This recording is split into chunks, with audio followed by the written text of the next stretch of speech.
All right, are you ready, guys?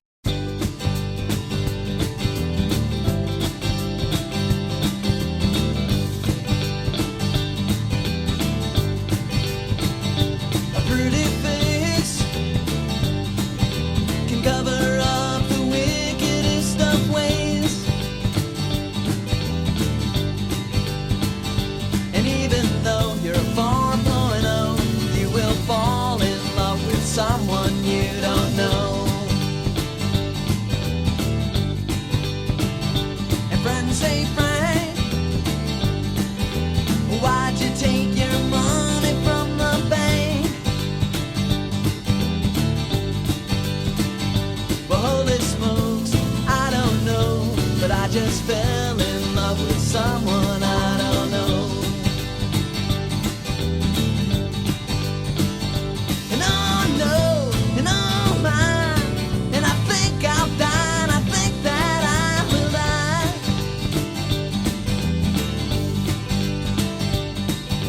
Frank's songs are just a great example of American pop music.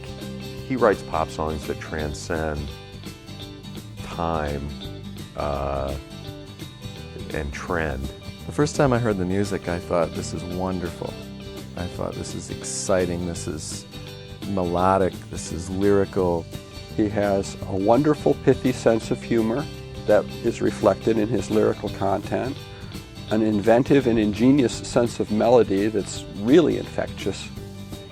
He's in a class by himself. He is a pop writer that he's almost borderline eccentric and out there. It's almost too smart, I think. And oh no, and oh my, and I think I'll die, and I think that, oh no, and oh my, and I think I'll die, and I think that, oh no, and oh my, and I think I'll die, and I think that I will die.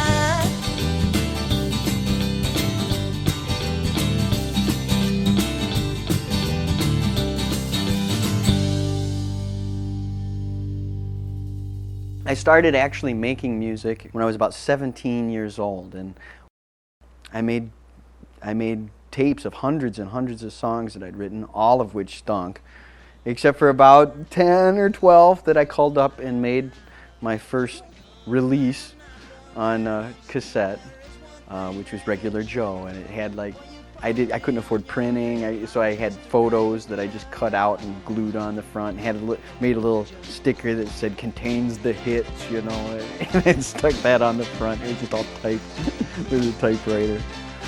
I released my tape of Regular Joe at School Kids Records, which was the cool place. And I sold, I don't know, 30, 40, 50, maybe even up to 60 of them through time. But through that tape, I was able to find my first band, or I had enough notoriety that I could get a band together. It was a band of youngsters. They were high school kids, and I was in my mid-20s.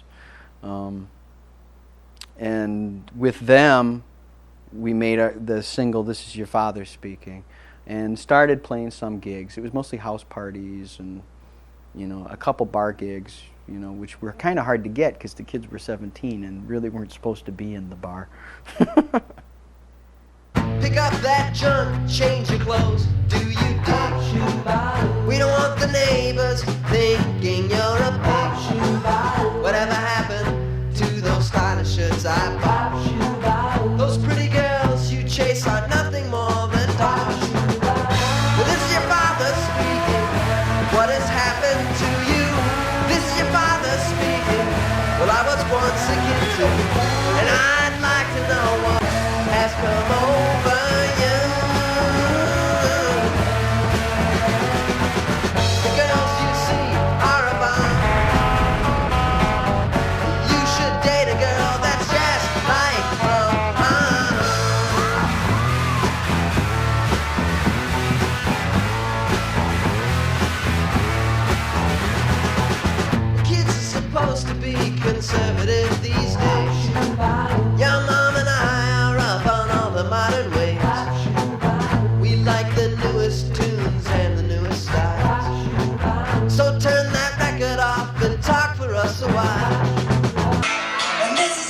What has happened to you?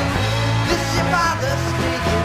Well, I was once a kid too, and I'd like to know what has come over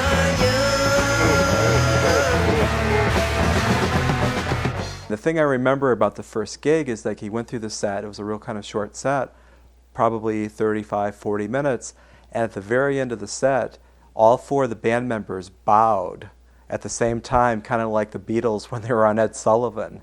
And it was just amazing. Everybody just started laughing and applauding, and it was kind of like A Star Is Born or something. The thing that hit me the most, and the thing that hit me right away, was that this guy could write some excellent pop songs, just well-crafted 2.5 to 3 minute pop songs, which most people can't do or don't do very well. I got a new band together of guys that were my age, and we started playing at bigger clubs in town, like the Blind Pig.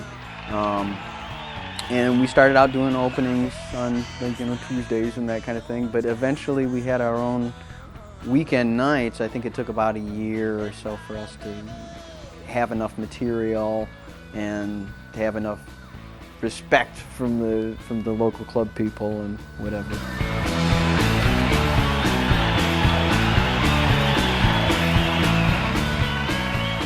So in 1987, we started working on an album.